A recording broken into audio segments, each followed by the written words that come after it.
You know what? I don't know if it's out of touch or just I'm not sure what was happening there. Out of class? That was nice. Jason Riley, Wall Street Journal columnist and a Fox News contributor, is with us today. And David Carlucci, former Democratic New York State Senator, great to see you. Jason, I'm going to start with you and your top line thoughts about what you just saw from Maloney. Well, the handwriting's been on the wall for some time here. The polls have consistently shown that the Democratic messaging is not resonating with independent voters, with suburban women, and with other swing voters, and that essentially is their problem. If you're a hardcore Democratic partisan, you're probably going to be fine voting for the Democrats, but they need those swing voters, and most of the country thinks that we're headed in the wrong direction economically. And it's not just the polls. I can tell you anecdotally, my wife has a girlfriend, a mother of 4 young children, and she said to my wife the other day, I'm in the grocery store a couple times a week, so I'm thinking about food prices. Mm-hmm. I'm filling up the tank to run the kids around at least once a week, so I'm thinking about gas prices. But when am I thinking about abortion? And yet that is all the Democrats seem to be talking about. And I think that's the type of voter that the Democrats are struggling with. They want to talk about Trump, they want to talk about abortion, and voters want to talk about the economy and crime. All right, David, before I come to you, I'm going to play this out. It's from the New York Times, and they are now calling out President Biden for spinning his economic record. He's exaggerated his accomplishments and that some claims have been completely inaccurate. Conservatives rejoiced. One Twitter user praised the piece for reporting on the White House's record of economic misinformation. Another said, even NYT says Biden is a liar. David. I wouldn't go that far. I think the New York Times had an accurate article. They were saying how the president sometimes gets the facts wrong, but he corrects it when he does. You contrast that to President Trump, and it's far and away in terms of who's closer to reality. But you asked the question earlier about the polls and are Democrats speaking to what voters want to hear.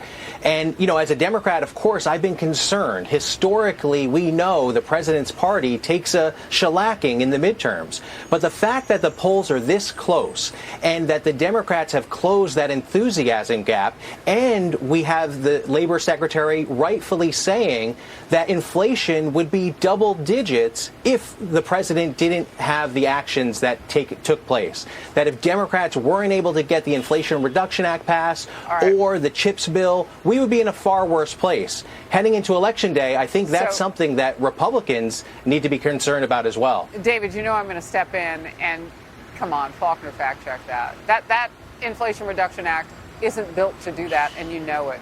It's not just disingenuous, it's heartless to say that it would ever do that.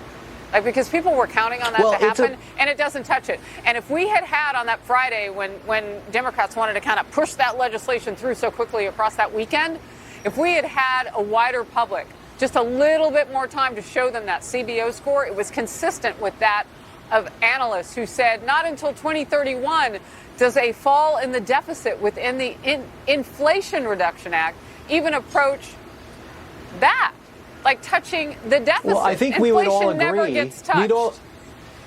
We would all agree it's really hard to tackle inflation, but it's not one silver bullet. It's going to be multiple steps. The Inflation Reduction Act, the CHIPS bill. Now you're flipping the argument and not giving him credit for what he did do because you know that he didn't do anything. All right, real quickly.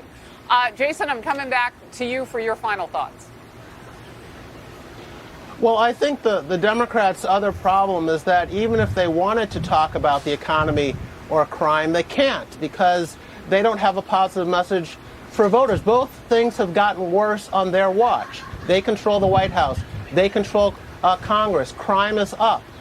Inflation is eating up wages, real wages. Wages after inflation are down. It's not just that prices are up.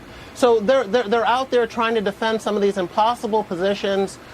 If you're Mandela Barnes in Wisconsin or Fetterman in Pennsylvania or Tim Ryan in Ohio and you have to defend defunding the police or be anti-fracking, it's really tough to do in these swing states. Okay, real quickly, David.